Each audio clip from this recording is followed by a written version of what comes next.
함께 만드는 언론 미디어 협동조합.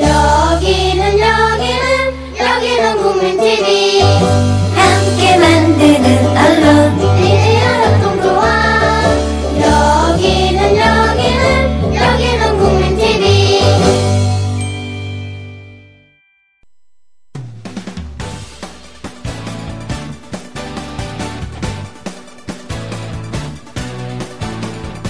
미디어 협동조합 서영석 이사장의 서영석 타임스. 청취자 여러분 안녕하십니까. 5월 26일 화요일 서영석 타임스 시작합니다. 어제가 4월 초파일이었죠. 5월이 아니라. 초파일 앞두고는 산 근처에 가서 등을 많이 봤습니다만은 정작 4월 초파일에는 산에 못 가서, 절에 못 가서 등을 못 봤습니다. 예, 이럴 때 등산을 해서, 특히 이제 초파일 언저리의 그 사찰을 가면은 대우가 좋습니다. 등산 가서 점심때 가면은 밥도 잘 주고요. 물론, 사찰에서는 점심때는 밥을 거의 공짜로 줍니다. 그렇다고 해서 사람들이 그냥 공짜로 가시는 분들도 계시지만은, 단돈 한 몇천 원이라도 내고 가는 그런 경우도 있죠. 근데 저는 이제 어제 사실, 방송 11시에 딱 마치고 나서 미리 이 약속했던 공약을 실천하러 갔습니다. 자전거로 강화대교 앞에 있는 저희 조합원 업소인 연정곰탕을 가겠다라고 공약을 했었는데, 우리 광명에 사는 조합원 분이 공약을 지키라 해가지고 왔습니다. 그래서 자전거를 타고, 강북 강변 강남 쪽에 있는 양화대교를 넘어서 강남 쪽에 있는 강변도로를 타고 자전거 도로죠. 일산에 있는 행주대교까지 가서 김포 관문 쪽으로 올라가가지고, 갔습니다. 굉장히 멀더라고요. 그래서 거의 2시간 반 만에 합정동에서 출발한 지 2시간 40분 정도 걸렸습니다. 중간에 한 10분 쉬는 시간 있었으니까, 연정곰탕에 도착을 해서 곰탕 먹고, 또 올 때는 강화대교를 넘어서 강화도 해변도로를 타고 처지대교까지 가서 처지대교를 건너서 또 작은 길로, 아라뱃길 처이까지 가서 아라뱃길 자전거 도로를 타고 거꾸로 돌아왔습니다. 쓸데없는 얘기했네. 공약을 지킨다는 얘기 하다가. 근데 이제 제가 이런 말씀을 드리는 이유는 이제 그분이 그런 얘기를 하더라고요. 2008년인가? 하여튼 무슨 일이 있어가지고 SNS에서 개념부부 이런 식으로 소문이 쫙 났대요. 그랬더니 총리실 공직윤리지원관실에서 조사를 나왔답니다. 참나. 그래가지고 이것저것 온갖 꼬투리를 잡더니 안 나오니까 나중에 소위 원산지 표시가 일부 약간 잘못된 게 있었나 봐요. 그것도 원산지 표시가 잘못됐다기보다는 얕은 설명을 해주던데 별거 아니었습니다. 그걸 가지고 벌금을 500만 원이나 때려가지고 고생했다는 그런 얘기를 들었는데요. 우리가 이런 세상에 지금 살고 있는 겁니다.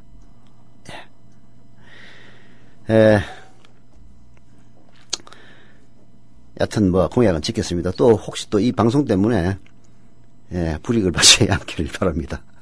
저희 미래협동조합 국민TV에 광고 많이 하고 있으니까 아시는 분들은 아시겠죠. 근데 가보니까 확실히 경기가 좋지 않아가지고요. 한 5, 6년 전에는 어마어마하게 손님이 많았었는데 요즘은 손님이 별로 없답니다. 이제 결국 거기 가는 그 손님들은 강화도에 놀러 갔다가 돌아오면서 강화대교를 건너오다가 오른쪽에 있는 연정곰탕이라는 간판을 보고 들어와서 곰탕이를 한 그릇 하고 가자. 이렇게 해서 이제 들어오는 사람들이 대부분인데, 경기가 좋지 않으니까 영 손님이 없답니다. 과거에는 사람들도 쓰고 해가지고 그랬지만은 지금은 이제 부부가 같이 하다 보니까 큰 손해는 없이 이제 운영은 된다고 하는데요.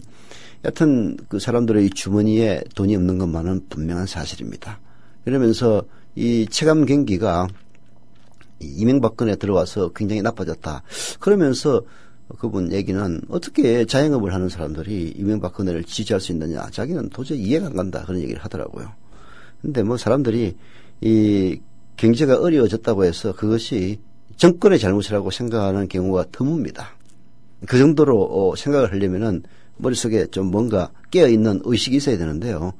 대한민국에 깨어있는 의식을 갖고 있는 사람 숫자 많지 않습니다. 많으면은 미디어통제 국민TV가 지금 3만 명 조합을 못 채워가지고 허덕이고 있겠습니까? 그러나 또 역사는 이 소수에 의해서 움직인다는 사실, 우리는 자부심을 가져야 될 것 같습니다. 경제 얘기 맨날 하는데요. 뭐 경제 쥐뿔도 모르는 놈이 무슨 경제 얘기를 하느냐. 뭐 이런 분들도 종종 있더라고요. 특히 이제 경제 전문가라는 저희 친구들이 그럽니다. 야, 네가 얘기하는 거 보면은 불안하다. 얘기를 해요. 그래서 내가 지랄하지 마라. 니들 같은 놈들 때문에 대한민국 경제가 개판된 거야. 나 정도의 상식을 갖고 있는 사람이 이렇게 얘기를 할 때 그에 대한 답을 줄 생각은 안 하고, 잘 알지도 못하면서 얘기하지 말라고 하는 이따위에 헛똑똑이들, 헛전문가들 때문에 대한민국 경제가 말아먹고 있는 거다, 이 인간아 해가지고 찍소리 못하고 완전히 찌그러뜨려 버렸습니다만은 경제 얘기 해야 될 건 해야 됩니다. 현명한 사람들은 완방브루스를 하지 않습니다. 말하자면 다양하게 뭐 재테크를 할 때도 부동산에만 올인하는 게 아니라 뭐 주식에도 하고 현금도 가지고 있고 채권에도 투자하고 뭐 돈 있는 사람은 행복한 이야기긴 합니다만은 쥐뿔도 없는 사람은 뭐 투자할 게 있어야 투자를 하죠. 여하튼 그러나 뭐 누구든지 그 한 방에 모든 것을 올인해서는 안 된다는 사실 잘 알 겁니다. 근데 바나나 이야기 유명한 이야기가 있는데요. 이게 바나나의 캐번디시 종이라고 있습니다. 이게 이제 아주 달고 그리고 병충해도 강하고 무엇보다도 당도도 높고 생산량도 많아요. 그러다 보니까 몇 년이 지나니까 전 세계 모든 바나나가 캐번디시 종으로 완전히 그냥 통일돼 버렸습니다. 그런데 어느 날 캐번디시 종이에게 매우 강한 병충해가 생겼어요. 그래가지고 전 세계 이 바나나가 말려 죽기 직전까지 갔습니다. 이 곰팡이 종류였다고 하는데요. 그래서 이 바나나 농가들이 어마어마한 큰 타격을 받은 적이 있습니다. 무슨 얘기냐? 결국 바나나가 멸종위기로 갔던 것도 그 하나 좋다고 거기에다 몽땅 다 올인했기 때문에 벌어진 일이거든요. 그렇게 해서는 안 된다라는 얘기인데 바로 대한민국에서 이 캐번디시 종은 부동산입니다. 부동산. 특히 60대가 되면요. 자기 자산의 60% 이상을 부동산이 차지하는 기가 막힌 일이 벌어집니다. 원래 서구 선진국으로 가면 젊었을 때는 부동산 비중이 높다가 점점 나이가 들어가면서 부동산 비중이 낮아집니다. 근데 우리는 점점 나이가 들어갈수록 부동산 비중이 높아지고 부동산으로 인한 부채가 나이가 들수록 더 많아져요. 문제는 바로 우리 이웃나라 일본에서 부동산 불패 신화를 자랑하다가 뭐 심지어는 무슨 연예인이 부동산 왕이 됐다는 둥 또 어떤 무슨 요정 주인이 부동산으로 몇 조 원을 갖다 빌려가지고 투자를 하다가 뭐 말아먹었다는 둥 이런 이야기. 지금 바로 일본에서 우리가 반면교사를 삼아야 되는데 그런 거는 반면교사 절대 안 삼아요. 일본의 부동산 버블이 꺼진 직접적인 계기는 금리 인상이었습니다. 물론 일본 정부는 그 금리 인상이 부동산 버블 붕괴의 방아쇠를 당기리라고는 생각도 못했죠. 그냥 이제 금리를 이제 높일 때가 됐다 해가지고 높였던 것 뿐입니다. 그런데 일본 경제는 일본 정부의 금리 인상으로 한 방에 가기 시작해지고 무려 그 이후 20-30년간 그야말로 저성장, 마이너스 성장, 온갖 잃어버린 20년을 갖다 경험하게 됐던 겁니다. 우리 정부 진짜 하는 행사를 보면은 걱정이 앞섭니다. 일본 정부는 우연찮게 우연창 사는 거는 정확하게 엄밀하게 얘기하면 아니었습니다만은 여하튼 금리 인상 해가지고 그런 변을 당했는데요. 대한민국도 지금 금리 인상 곧 눈앞에 두고 있습니다.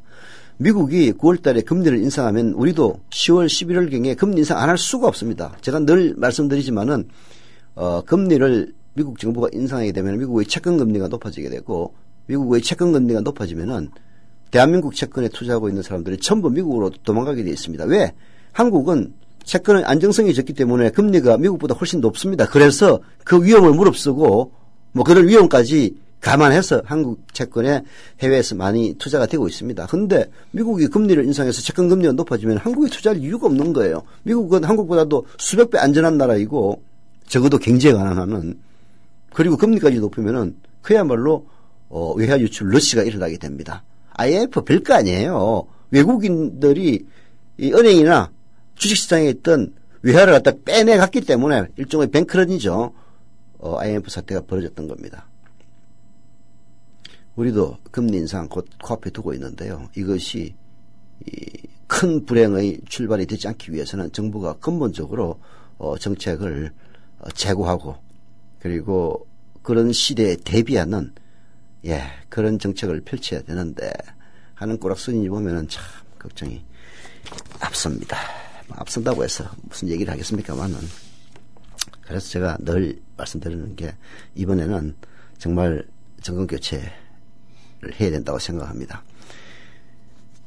야당이 이뻐서가 아니라 이런 사고방식을 갖고 있는 집권 세력이 더 이상 집권하면 대한민국 말아먹는다고 생각하기 때문에 그런 겁니다. 자, 본격적인 오피니언 비평 시작하기에 앞서 저희 이 서영석 타임즈를 조합원들이 많이 듣는다고 해서 한마디 해야 될 것 같아서 한마디 붙입니다. 사실 전 6월 6일 임시총회가 열리면은 물러날 사람이라서 가급적이면은 하고 싶은 이야기가 있어도 말 안 하고 입 닫고 꼭 있었는데 이 부분은 좀 얘기를 해야 될 것 같아서 얘기를 합니다.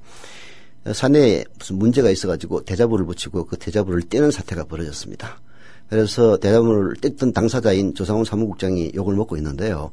조상훈 사무국장은 억울한 겁니다. 그 떼라고 지시한 사람은 바로 접니다. 욕을 하려면 절을 하십시오. 대자보를 떼라고 지시한 이유는 간단합니다. 사람들이 언론사에서 대자보 붙이고 하니까 대자보라 누구나 붙일 수 있는 거라고 생각을 하는데요. 그렇지가 않습니다.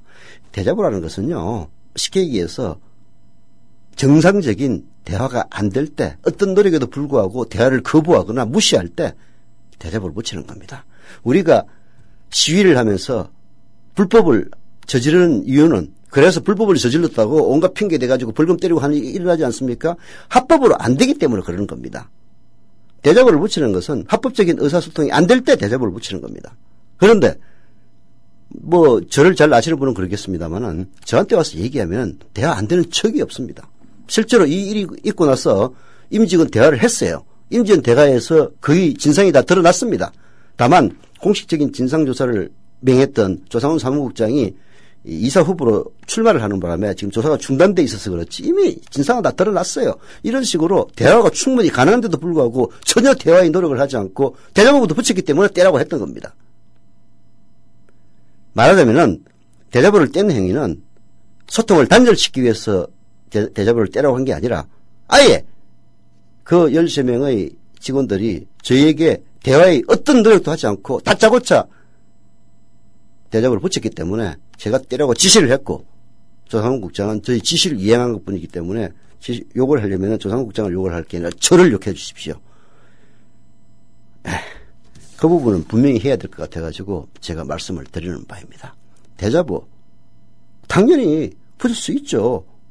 정상적인 대화가 안 되고 합리적인 요구를 받아들이지 않는다면 대자보가 아니라 대자보 할아버지라도 붙여야죠. 만약 그랬다면은 떼려고 해도 저 떼지 말라고 그랬을 겁니다. 그러나 전혀 그런 대화의 시도도 없이 붙였기 때문에 일단 떼고 그래서 그에 대한 대안으로 임직은 대화를 제가 그 날짜를 정해가지고 임직은 대화를 했던 겁니다. 임직은 대화에서 대충 나올 얘기는 다 나왔습니다. 아마 조사가 진행이 돼서 정확하게 나오면은 여러분들도 진상을 파악할 테니까 제가 게시판 보니까 대자보를 뗀 게 무슨 큰 죽을 죄를 진 것처럼 그렇게 쓰는 분들이 계셔가지고 제가 해명해 드리는 겁니다. 요걸 하려면 그러나 저를 욕해야 됩니다. 예. 자, 잠깐 광고 듣고 시작하겠습니다. 주 기자님, 지난 주말에 콘도 다녀왔는데 진짜 좋았대. 주 기자님은 콘도 회원권도 갖고 있나 봐요? 부럽다. 이번에 회원권 114 거래소에 의뢰해서 싸게 구입했다는데? 콘도 회원권은 비싸지 않아요? 회원권인데? 근데 이 콘도 회원권이라고 다 비싼 게 아닌가 봐. 회원권 114에 알아보니까 종류도 많고 다양한 상품들 엄청 많던데? 그러면 우리도 봄 여행 한번 알아볼까요? 콘도는 회원권 114에서 구입하고요. 02-544-6114번 02-544-6114번 회원권 114는 인터넷과 모바일 앱에서도 검색할 수 있습니다. 콘도 회원권 거래는 회원권 114 02-544-6114번으로 바로 전화해보세요. 지상철 조합원 신청 광고입니다. 강화대교 앞에서 개념 부부가 만드는 개념 곰탕 연지연 곰탕. 연지연이란 가마솥의 장작불로 온종일 구워내는 곰탕을 서로 나누어 이어지는 인연이란 뜻입니다. 연지연 곰탕이 민주주의를 열망하는 조합원 여러분과 국민의 건강을 책임지겠습니다. 곰탕 포장 판매는 한 팩 800g에 7,000원이며 7팩 이상은 무료 배송으로 드립니다. 연지연 곰탕은 강화대교 입구에 위치해 있습니다. 단체 주문 예약 및 포장 주문 전화번호는 010-7252-1114, 010-7252-1114, 031-989-9968. 조합원 단체 예약은 10% 할인해드립니다.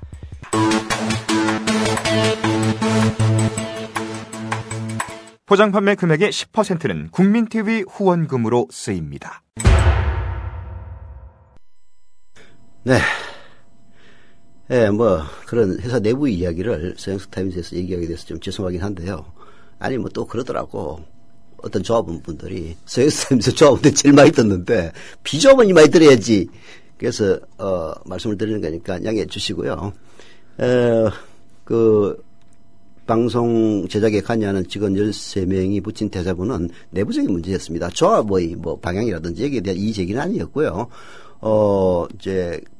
방송 제작에 관여하는 한 국장의 처신과 소통에 대한 그런 이야기였는데, 사실 그 이후에, 바로, 임직원 대화를 통해서 상당 부분 저는 해결됐다고 생각을 합니다. 뭐 사람이라는 게 생각 다 다르게 하는 것 아닙니까? 아니, 부모 자식 간에 부부 간에도 서로 생각이 달라가지고 싸움하고 심지어 이혼까지 하는 그런 일들이 비일비재한데 서로 다른 사람들이 모여가지고 일을 해가는 과정에서 서로 소통이 100% 안 되는 거는 너무나 당연한 겁니다. 그래서 위계도 있는 거고, 그리고 그런 것들을 위해서 뭐 집단 행동, 즉, 노동조합도 있는 건데, 그런 절차를 전혀 지키지 않았기 때문에 뗀 것 뿐이고요. 그 이후, 바로 임직원 대화를 통해서 어느 정도 해결을 했으니까, 조합원 여러분들 너무 걱정해 주시 마시기 바랍니다. 그리고 또, 세상이 거꾸로 돌아가도, 우리 군대 갈 때 그런 얘기 하죠. 국방부 시계는 째깍째깍 흐른다고요. 최근에 채용된 3분 중에서 2분은 오늘 출근을 했습니다. 보도국에 기자 한 명 아까 출근해가지고 나이 25살이라고 그러더라고요. 정말 파릇파릇한 제 딸하고 나이가 비슷합니다. 새내기였습니다. 뭐 저는 채용에 전혀 관여하지 않았기 때문에 저는 뭐 옛날이나 지금이나 처음부터 끝까지 채용에 일체 관여를 하지 않습니다. 심지어는 면접에도 안 들어갑니다. 예. 그래서 뭐 왜 뽑혔는지는 모르겠습니다만은 그런 만큼 실무자들이 소신 있게 이번에는 또 이사님 2분이 또 면접에 참여하시고 뽑았으니까 훌륭한 분 뽑혔으리라고 생각하는데요. 보도국 기자 한 명 뽑혀가지고 오늘 출근했습니다. 그리고 지하 1층에는 그 카페 아르바이트 우리는 파트너라고 부릅니다. 파트너 한 명 채용돼서 그것도 공개 경쟁 채용을 시험으로 채용됐습니다. 오늘 출근했습니다. 라디오도 한 명 채용됐는데요. 아마 조만간 출근할 겁니다. 그런가 하면은 또 5월 23일 보관마을에서는 부산 경남 조합원님들이 중심이 돼서 국민TV 홍보부서를 설치를 해서 전국 지역 협의회 조합원들과 함께 해가지고 11명의 조합원 가입을 받았고요. 그중에서 한 명은 바로 그 자리에서 CMS 신청까지 했다고 합니다. 부산 경남 조합원님들 뿐만이 아니라 여기에 참여해 주신 전국 지역 협의회 조합원님들 감사드리고요. 국민TV에 희망을 가지는 분들도 많이 있습니다. 예. 뭐라고 엄해를 하고 뭐라고 내부에서 분란이 생겨도 자, 할 일은 하고 갈 길은 가는 겁니다. 여러분. 예. 그러나 저는 6월 6일 날 그만둡니다. 그러니까 저 그만두는 것 제발 좀 연착륙하게 좀 도와주시기 바랍니다. 다만 저는 그만두더라도 자, 사실 한 2년 4개월 했으면 할 만큼 하지 않았습니까? 이사를 그만두고 이사장을 그만두더라도 국민TV가 성공할 수 있도록 말이 아니라 행동으로, 방송으로 적극적으로 도와드릴 겁니다. 자, 김효진 PD. 네, 안녕하세요. 서론이 길었습니다. 네, 김효진입니다. 아유, 편하네요. 좀 더 길게. 예. 제가 조간 브리핑 방송할 때 가끔 말씀을 드리는데, 네. 사실 제가 혀가 짧잖아요. 네. 들어보시면 아시겠지만, 그리고 이 발음이 명확하진 않아요. 전문 아나운서도 아니고. 그래서 1시간 동안 혼자 떠들고 나면은, 입이 좀 아프더라고요. 예, 그래서 아무튼, 예, 오늘 긴 서론 굉장히 감사했습니다. 네. 자, 오피니언 비평으로 들어가 보겠습니다. 농담이었습니다, 여러분. 괜찮으니까 또 괜히 또 걱정을 하시지 않을까 싶습니다. 농담이었고요. 예, 워낙 또 농담 속에 진담이 있는 거야. 예. 해가 짧아. 그냥, 예, 그건 팩트입니다. 예, 자, 오피니언 비평 들어가 보겠습니다. 네. 이사장님, 저희 남영동 대공분실 최근에 한번 가보셨나요? 일반에 공개가 돼 있죠? 그런데 가면은 마음이 아파가지고 안 갑니다. 그러나, 네. 누구지? 음순 감독이 한 영화. 네. 남영동 대공분실인가? 남영동 19 정확히 생각이 안 납니다. 이경영이 아주 악독한 놈으로. 그렇죠. 이경영 선생은 진짜 연기 잘하는 것 같아. 원래 연기 잘하는 사람은 예. 악역을 해야 연기를 잘하는 겁니다. 무시무시했어. 예. 남영동 저는 취재차 한두 차례 가서 좀 이렇게 구석구석 잘 살펴본 일이 있는데 오늘 남영동 얘기를 다룬 칼럼이 한 편이 있습니다. 네. 경향신문 세상읽기라는 코너에 실린 칼럼이고요. 네. 오창익 인권연대 사무국장이 썼습니다. 네. 이 제목은 남영동 대공분실의 신대문입니다. 무슨 얘기인지 주요 내용 한번 발췌해 봤습니다. 남영동 대공분실은 건축가 김수근의 작품이죠. 다들 아실 겁니다. 한낮에도 짙은 어둠을 느끼게 하며 사람들을 위축시킵니다. 피조사자들이 처음 맞닥뜨리는 건 육중한 군청색 철문입니다. 보신 분들은 그 이미지 뚜렷하게 기억하실 겁니다. 그곳의 대문은 여다지와 미다지 두 개의 구조로 되어 있죠. 내부는 들여다볼 수 없습니다. 문을 보는 순간 숨이 막히는 것 같은 위축을 경험하게 됩니다. 5층 조사실로만 통하는 원형 계단. 이것은 사람의 공간 감각을 빼앗아서 길을 잃을 때의 느낌과 비슷한 공포감을 줍니다. 남영동 대공분실은 인권기념관으로 거듭났지요. 경찰청 인권센터가 입주했고 조사실 등 고문의 현장은 원형 그대로 보존하고 시민에게 개방했습니다. 참고로 박종철 군이 고문 당하다가 목숨을 잃었던 바로 고문실 등등 원형 그대로 심지어 책상 등등 집기까지 보존이 되어 있습니다. 남영동의 상징과도 같았던 철제 대문이 얼마 전에 오창익 인권연대 사무국장이 가봤더니 바뀌었답니다. 네. 예. 안쪽 미다지문은 아예 담 옆에 고정을 시켜놨다고 하고요. 바깥쪽 여다지문은 바꿔버린 겁니다. 예전에 철문은 온데간데 없고 놀이동산에나 어울릴 하얀색 문짝을 달아두었다고 합니다. 예전 것과 달리 새로 단 것은 안쪽이 훤히 들여다 보이는 것이라고 합니다. 담벼락이나 기둥과도 전혀 어울리지 않는 뜬금없는 문짝이었습니다. 무엇보다 남영동 대공분실의 이미지가 문짝 하나로 훼손돼 버렸습니다. 존재만으로도 위압감과 공포감을 주던 건물이 갑자기 조잡해 보였습니다. 건물 전체가 하나의 작품이었는데 문짝 하나만으로 그게 엉망이 되었습니다. 왜 이리 했느냐고 물으니 문짝이 오래되고 고장나서 아예 바꿨답니다. 원래 있던 문짝은 어디 뒀냐고 물으니 답이 없답니다. 역사의 현장은 원형 보존이 제1원칙이죠. 그게 관리를 맡은 사람들의 첫 번째 책무입니다. 문짝이 고장나면 고쳐서라도 원형을 보존하기 위해 애써야 했습니다. 남영동 대공분실은 단순한 경찰 관서가 아닙니다. 고문의 현장이었습니다. 이곳에서 국가폭력이 자행됐고 자유와 민주주의가 압살당했습니다. 당연히 대한민국의 아픈 역사를 일깨우는 생생한 교육 현장이어야 합니다. 다시는 추악한 과거로 돌아가지 않겠다고 다짐하는 상징적인 공간이어야 합니다.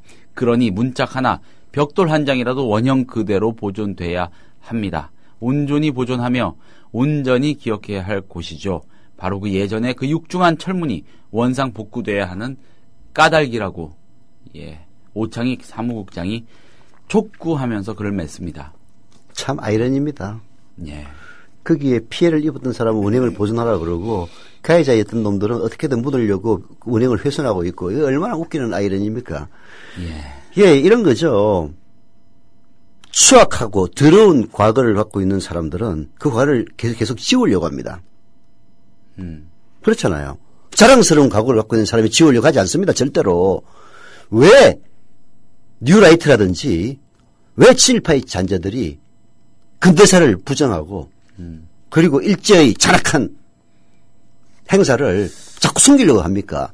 대한민국의 주류가 그 친일파들의 후손으로 구성되어 있기 때문에 저는 그렇다고 생각을 해요. 그리고 대한민국 근대사의 그 추악하고 그리고 그 적나라한 모습들을 자꾸 가리려고 하는 이유는 바로 그 지역들의 자손들이 지금 대통령을 하고 있고 그리고 기득권층을 구성하고 있기 때문에 그런 일이 벌어지는 거예요.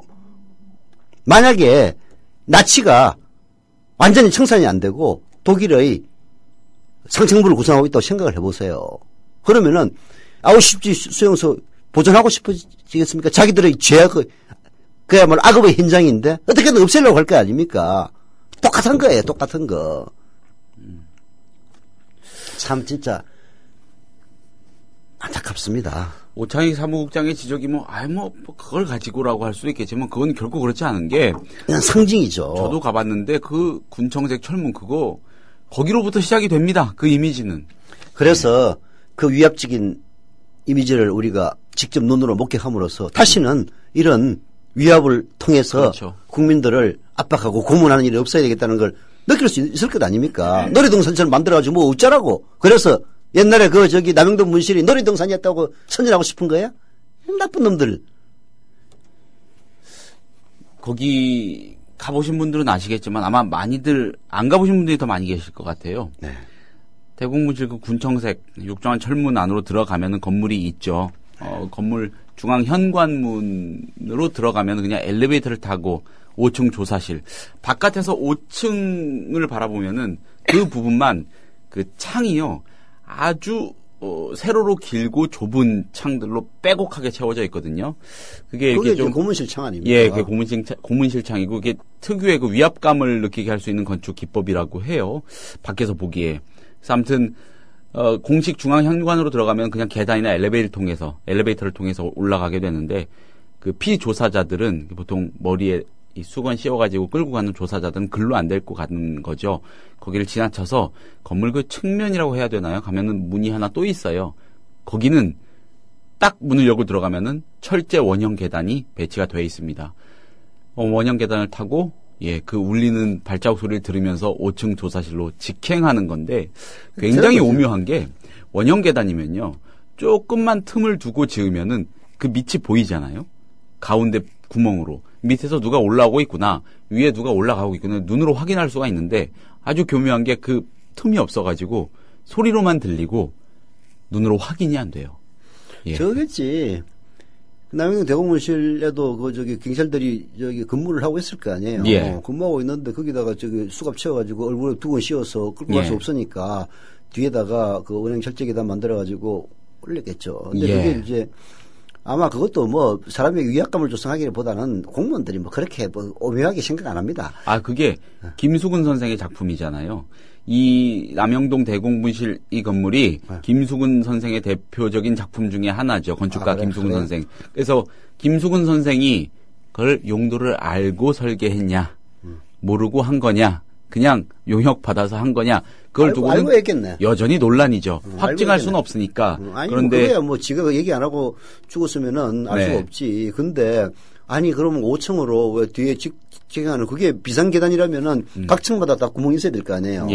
5층으로만 하겠어. 얘기를 했겠지. 5층은 피조사들 데리고 갈 거니까 앞에서 엘리베이터로 타고 올라가면은 보기 안 좋으니까 뒤로 해주십시오 했겠지. 그 김수근 선생이 이걸 그런 용도로 쓸 거를 모르고 했을 거다라고 주장하는 사람들은 이런 얘기도 해요. 이 선생님 거기 아시죠? 그 안국동 창덕궁 도남문 옆쪽에 있는 그 공간이라는 건물, 시커먼 건물, 야트막한. 압니다. 그것도 김수근 선생 작품이거든요. 그러니까 그런 건물들. 그게 옛날에 시공사 거기 안 있었나? 시공사 거기 있었나요? 그건 정확히 모르겠습니다. 그게 저기 얘기하는 거 아니야? 그 삼환 빌딩 맞은편에 있죠? 거기 어디에 있는. 현대 사옥이는 오른쪽. 그렇죠. 쳐다보고 그렇죠. 오른쪽에 있는 예, 그 옛날 예. 시공사 있었어. 그렇군요. 저 전도의 아들. 예. 그런데 이제 그 건물에서도 남영동 대공분실을 외관하고 비슷한 이미지를 볼 수 있거든요. 그래서 그 전체적인 느낌이 김수근 선생의 특유의 그 기법, 이미지가 반영된 것이라고 해요. 그리고 원형 계단도 김수근 선생 작품에는 대부분 들어가 있답니다. 그런데 이건 좀 다른 게 조사실로 가보면 알 수가 있는데 그 특유의 그 문 배치, 조사실 복도 양쪽으로 나일이 쫙 돼 있지 않습니까? 근데 문을 그 마주보고 있는 방끼리 문을 열어도 다 열어도 상대방 방이 보이지 않게 설계가 돼 있어요. 소리로만 듣는 거죠. 김수근이 실드 치는 놈들은 프라이버시 뭐를 위해서 그랬다 이지랄 하겠지. 뭐 그런 말도 실제로 있다고 하고 그래서 당시에 취재를 하면서 그 경찰 관계자 그러니까 아무 때고 보통 사람들 일반인 가면은 안내를 해주거든요. 그 사람이 이렇게 말을 하더라고요. 팩트는 자기가 전문가가 아니라서 확실히 모르겠는데 어떤 분은 이런 말도 한대요. 김수근 선생의 작품을 둘러싸고 굉장히 많은 논문이 존재하는데 남영동 대공분실에 대한 논문은 거의 없다고 하더라. 뭐 이런 얘기도 하더라고요. 잘한 거지. 진실은 뭐 아무도 모릅니다. 왜냐하면은 김수근 선생 돌아가셨죠. 예. 살아있으면은 집으로 입만 벌리면 되는데 아무 얘기 안 하고 돌아가셨을 거 아니에요. 그죠? 예. 우선 말을 안 했다는 게 이제 첫 번째 단서고. 아니 그게 별게 아니면 얘기를 해야지. 그렇게 오해하지 마세요. 그냥 나는 모르고 그래 했던 것뿐이에요. 그러면 이제 물어보겠죠. 그럼 5층에 왜 그러면은 1층에서 집중하도록 만들었습니까? 그렇게 해달라고 해서 했다. 뭐 그렇게 변명을 할 거 아니에요. 그죠? 예. 근데 말을 안 했다는 얘기는 우선 의심이 가는 첫 번째 단서고요. 두 번째는 아까 얘기했다시피 1층에서 5층까지 직통하는 걸 뒤에다 달아놨다는 게 건축가라면은 이거 왜 이런 걸 해달라고 하면 분명히 물어봤을 거예요. 상식적으로 건축가가 용도를 궁금해하지 않고 그대로 지었다. 그러니까 말이 안 되는 거거든. 그러니까 이제 그런 나쁜 건물을 지을 때 자기 솜씨를 그대로 발휘했으니까 김수근 건축의 특징이 드러났겠지. 하여튼 뒤에는 그냥 1층에서 바로 갈 수 있도록 해주십시오 하니까 지가 맨날 하는 원형 계단을 했을 거고 공간이 좁다 보니까 아래가 안 보이도록 그렇게 할 수밖에 없었고 뭐 그런 이유가 있겠지. 모르고 했다는 거는 무슨 개구라야. 무슨 뭐 김수근 빠들이 있나? 뭐 김수근 제자들이 그런 얘기 하겠지. 저거 스승이라고 해서 나쁜 건 나쁘다고 얘기를 해야지. 이게 대한민국 그게 문제예요. 자기 조상들이 잘못한 게 있으면은, 그건 뭐 우리 과로서, 충분히 인정한다. 그러나 과만 있냐? 더 큰 공이 있지 않느냐? 이렇게 얘기하면 될 건데, 자기 조상이나 자기 스승들은 그냥 그 밑에 제자들이 얘기하는 거 보면 진선진미의 신과 같은 인물이야. 잘못 하나도 안 하고. 할 수 있는 거지, 이 사람아. 오히려 더 나쁜 거는 그렇게 했으면은 나중에 세상이 좋아졌을 때 진심으로 사과하는 모습이 중요한 겁니다. 친일파들도 마찬가지예요. 진심으로 사과하고 그리고 그렇게 해서 동족을 괴롭혀서 행성한 재산이 있으면 사회에 헌납을 한다든지 그렇게 하면 욕 안 먹어요. 안 먹습니다. 오히려 친일파들이 그 이후에 경찰을 장악해가지고 독립투사 후손들을 고문하고 그따위 짓을 하니까 그 후손들도 역사를 지우고 싶어가지고 계속 없애고 그짓을 하는 것 아닙니까? 아무튼 그 남영동 대공분실은 이 철제 대문 문제는 저는 굉장히 심각하게 느껴지는데 한분들 좀 구경 가시죠. 가셔가지고 그 안내하시는 경찰 관계자들에게 좀 항의도 좀 하시고 물어보시고 저도 한번 가보겠습니다. 근데 각오는 좀 하고 가셔야 되는 게 철제 계단으로 올라가셔가지고 5층 조사실 한번 쫙 둘러보시고 김종철 군 고문받다가 사망한 그 방, 또 김근태 선생, 그 고문받던 방 등등 보고 내려오시면, 등골이 오싹하고 참 말로 표현 못할 이상한 공포심에 휩싸이고 눈물도 나고 그럽니다. 아무튼, 관심을 좀 잘 안 가지니까 이렇게들 하겠죠. 많이 관심을 좀 가질 필요가 있을 것 같습니다. 자, 다음 토픽으로 가보겠습니다.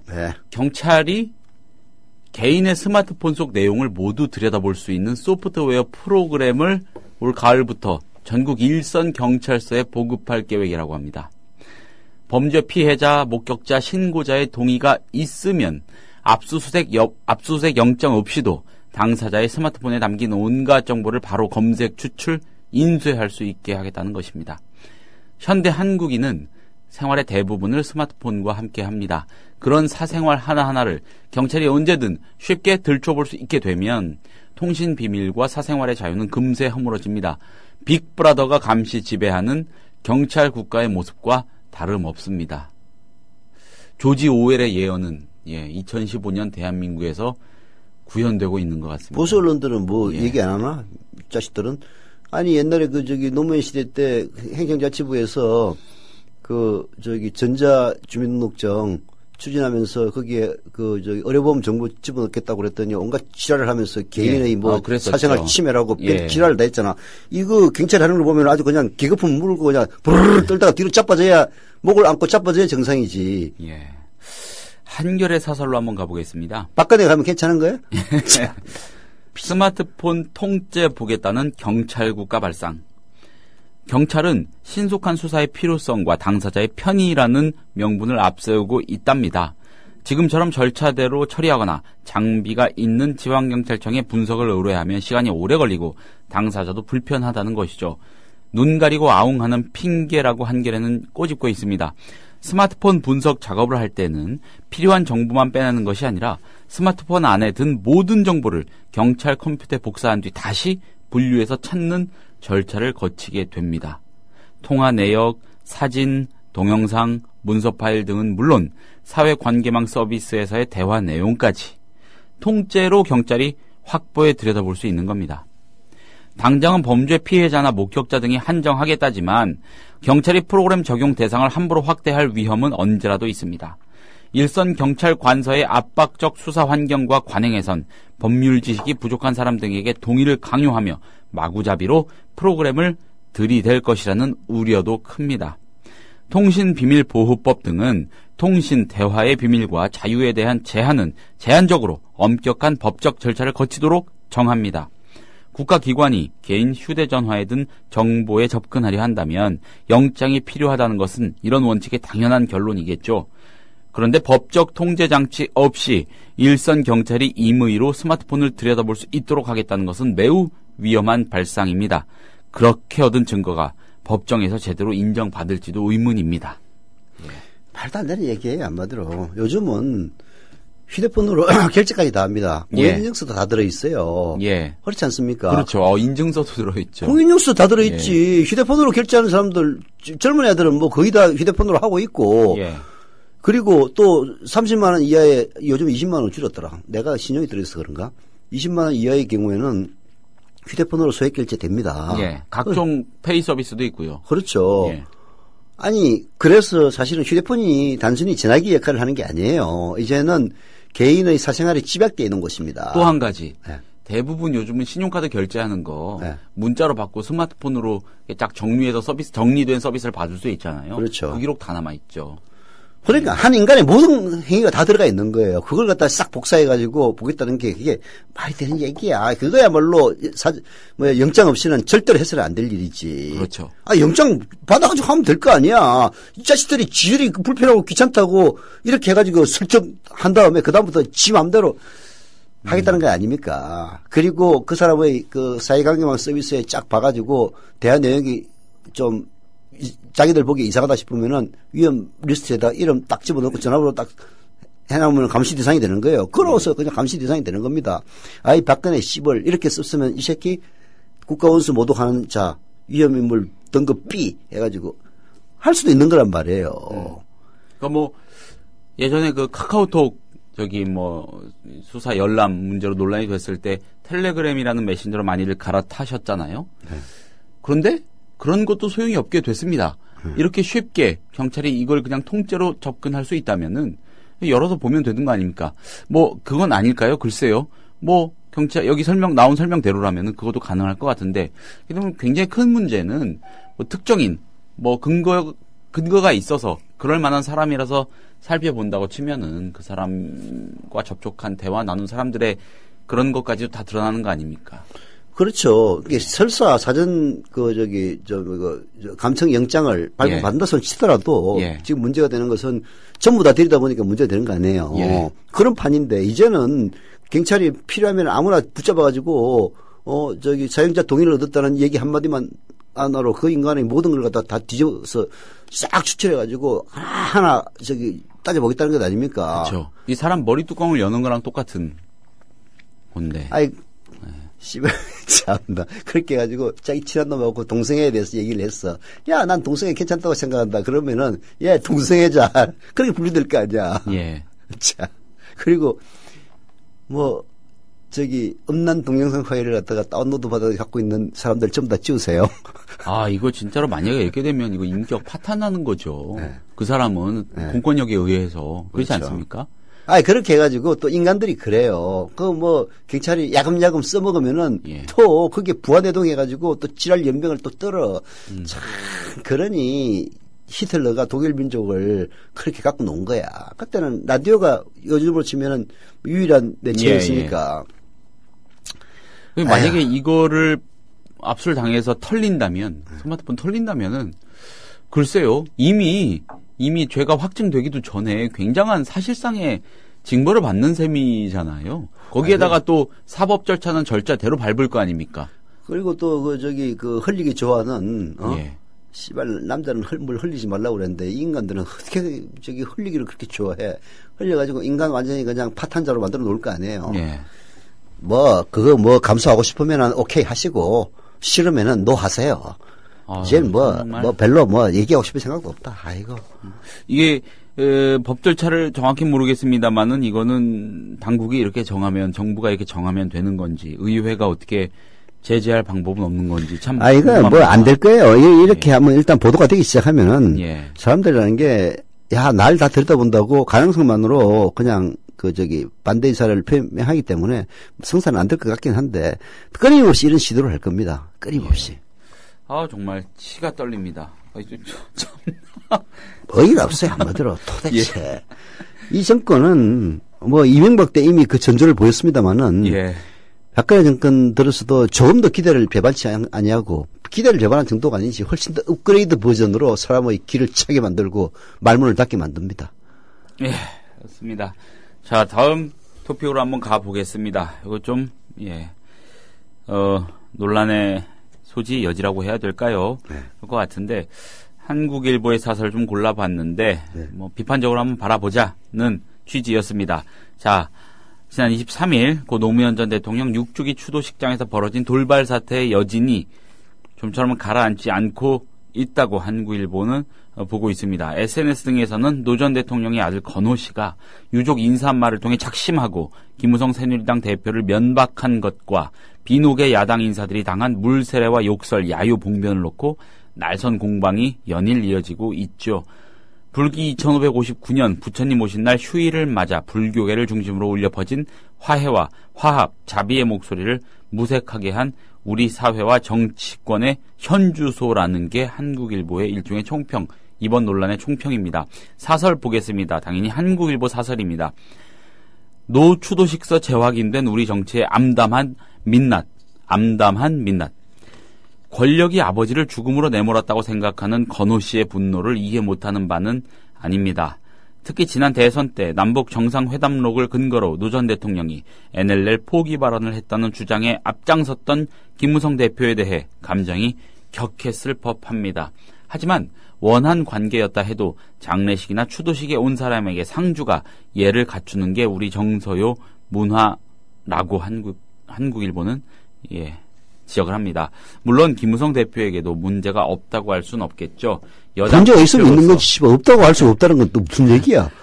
여당 대표로 처음으로 노 전 대통령 추도식에 참석한 것은 화합 차원에서 의미 있는 일입니다. 하지만 노 전 대통령의 NLL 포기 발언 주장 등 자신의 과거 행위에 대해 진솔한 사과 없이 봉하마을을 찾고 추도식에 참석한 것은 자기 정치를 위한 행동만으로 비판받을 소지가 큽니다.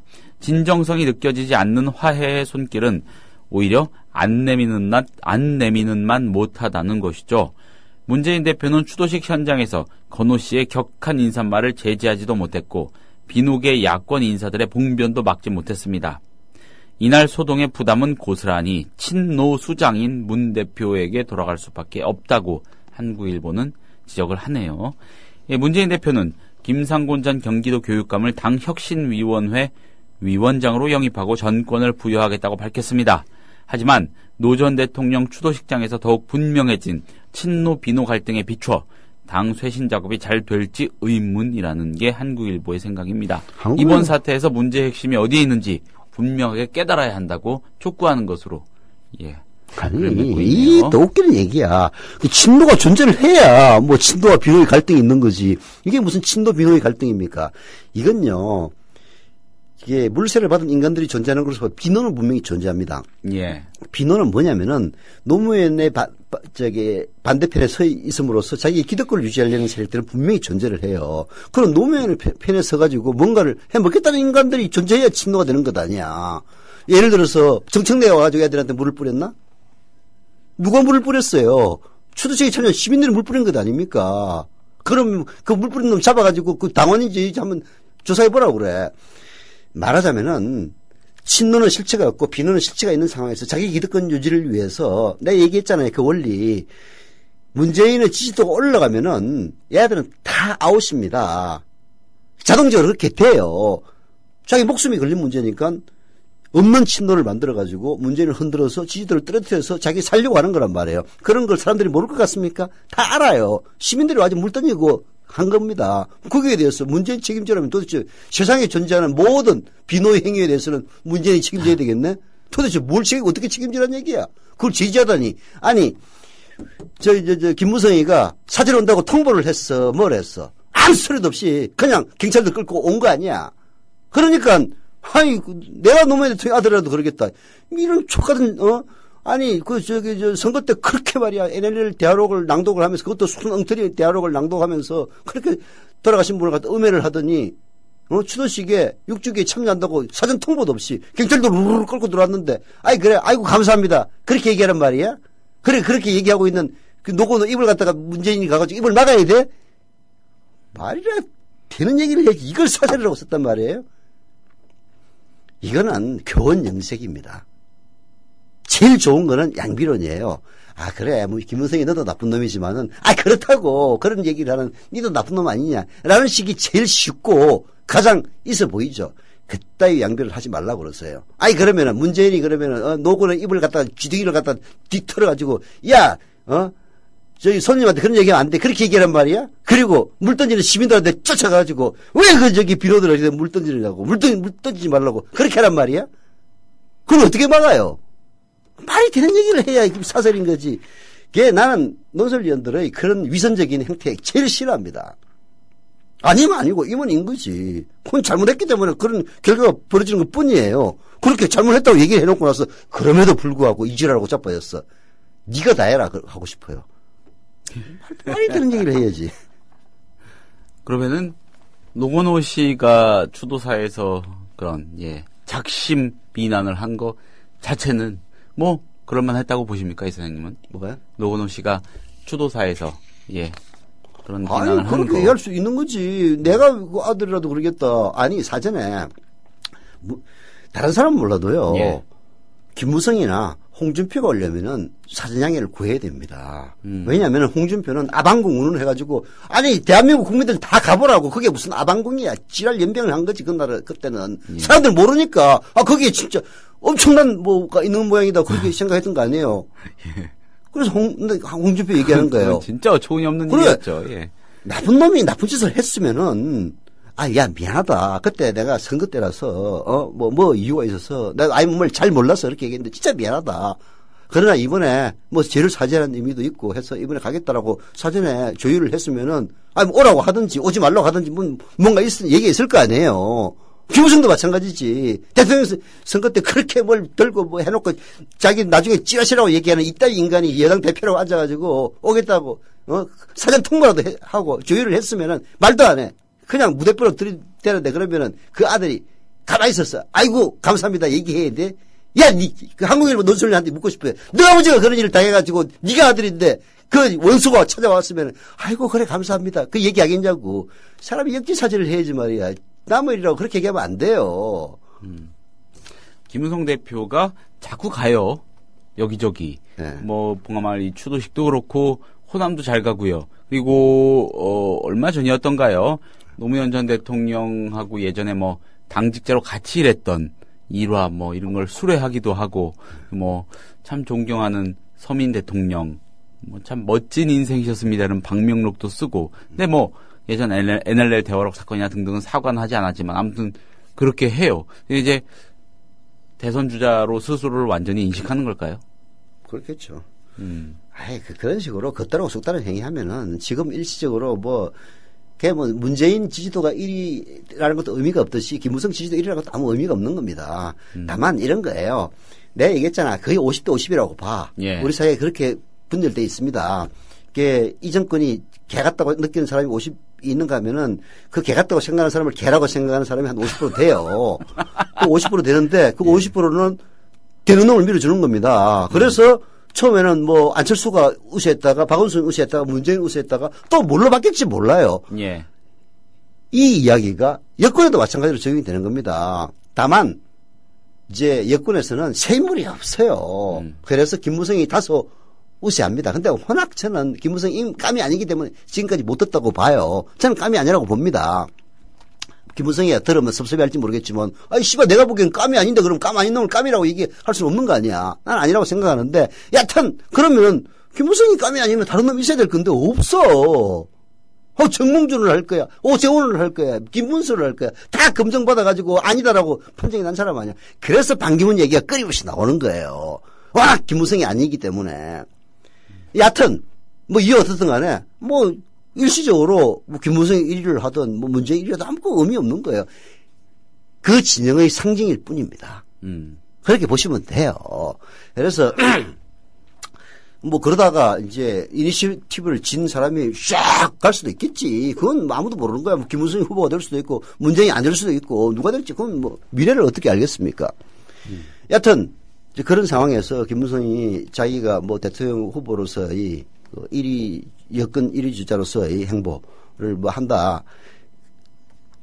잘못을 했으면 솔직하게 하세요. 근데 얘기했잖아. 이게 문성근 씨가 써놓은 것도 있네. 예. 아니 그러려면은 사전에 야 그래 미안하다. 내가 그때 대선에 하도 급하고 해가지고 뭐 정신이 없어서 그런 얘기를 하긴 했는데 진짜 돌아가신 분에게는 죄송스럽게 생각한다. 그래서 이번에 가고 싶다. 그 얘기를 하면은 그 누구누구 뭐라고 그러겠습니까?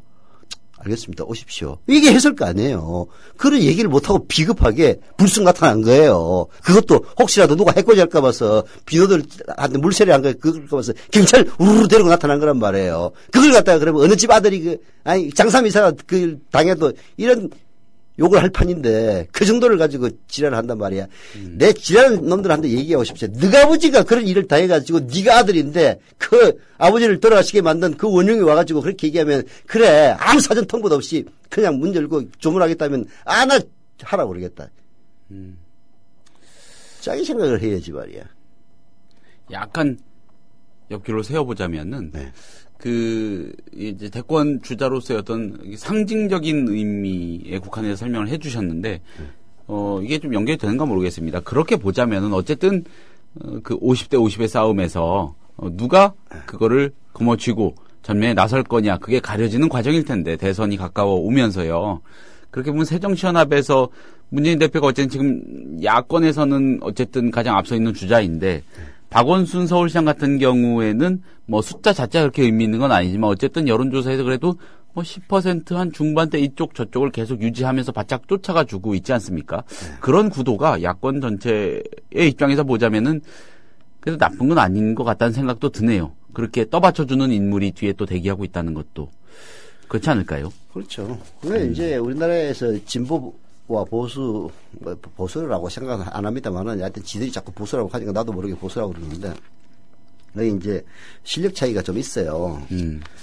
뭐, 안타까운 일이긴 하지만은, 뭐, 실력 차이가 존재를 합니다. 예. 그래서 이 보수가 그런 식으로 가면은 뭐 대세론이 돼가지고 어떻게 해볼 도리가 없어요. 예. 이해창이라든지 이런 대세론은 한 명이라서 어떻게든 꺾었는데, 두 명이 가니까 이 방법이 없더라고.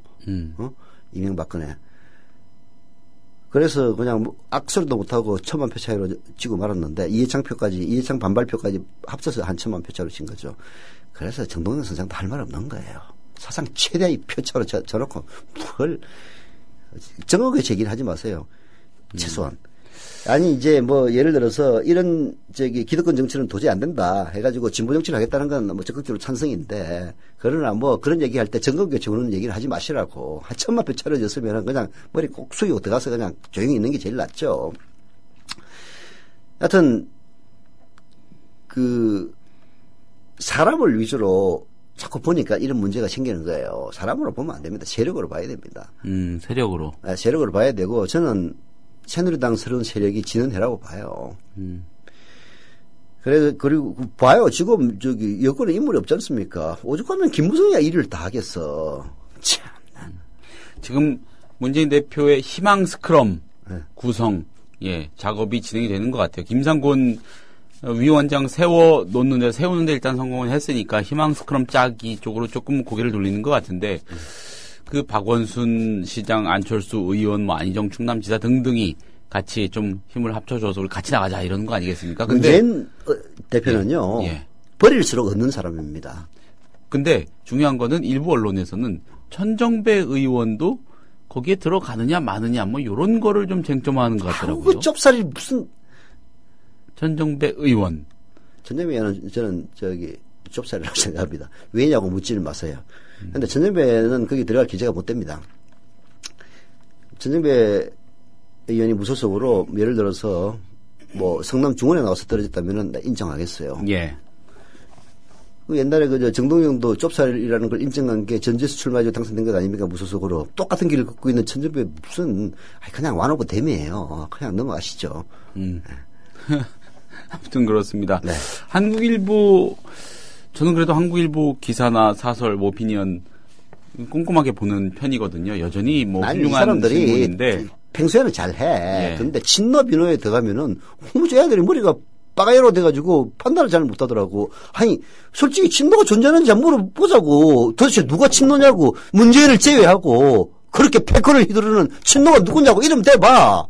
오죽하면은 씨발 얼마나 인간이 없으면 정청래를 보고 친노라고 그러겠어. 정청래 의원도 속으로는 내가 친노? 웃겨 보이는데 그럴 겁니다. 그래서 가끔 근데 사설을 보면은 네. 글쎄요, 이건 양비론이라고도 하기 뭐한 것 같고 조금 왜 이런 식으로 포인트를 잡았을까? 우리 사회에 그런 경우가 덜어 있어요. 지성계가 갖고 있는 허위의식이 그렇게 얘기하는 겁니다. 그 허위의식이 있었기 때문에 노무현을 그렇게 박대하는데 자기들도 앞장섰던 사람이거든. 이제 와가지고 그 말 물리긴 했습니다만은 여하튼 그런 심리가 바탕에 깔려 있는 거죠. 친노를 얘기하려면은 문성건이 사무총장을 맡고 이해찬이 최고위원을 맡고 유시민이 정책위장을 맡으면은 그럼 친노 진영이에요. 도대체 다 민주당에서 새정치 민주를 쫓겨나가지고 다 제외 있잖아. 무슨 친노가 존재한다고 지랄이야. 그러네요. 그런 위용이라면 정말 친노네요. 거기 한명숙 의원까지 좀 같이. 한명숙 그 고문으로 앉아 있고 그렇다면 몰라. 참나. 다 쫓아내가지고 지금 뭐 이해찬은 저기 나중에 복귀를 해가지고 지금 국회의원을 뭐 세종시에서 하고 있습니다만 중앙정치부대는 전혀 신경 안 쓰고 있지. 이해찬이 그러면은 또 뒷조정한다고 지랄할 거야? 이해찬이 숨 마시고 있어도 문재인을 가서 조정한다고 얘기해라 그러면은. 그 다음에 유시민은 아예 뭐 정계 은퇴를 했지. 문성건은 지구당에서 처박혀가지고 올라오지도 않아요 부산에. 예. 그렇습니다. 뭐 새누리당 일각에서는 이번에 그 추도사 쓴 거 뭐 이해찬 의원이라 주도했다고 하지 않냐 뭐 이런 얘기가 나오는 것 같은데 아무튼 그렇습니다. 자 오늘 순서 여기서 마치겠습니다. 네. 여러분 감사합니다. 이사장님도 고생 많으셨습니다. 네. 국민라디오 팟캐스트 응원하는 가장 쉬운 방법 아시나요? 다운로드하기, 별점 주기, 댓글 달기, 구독하기. 국민라디오 팟캐스트 널리 알리는 가장 쉬운 방법. 다운로드하기, 별점 주기, 댓글 달기, 구독하기. 기억하세요. 다운로드하기, 별점 주기, 댓글 달기, 구독하기.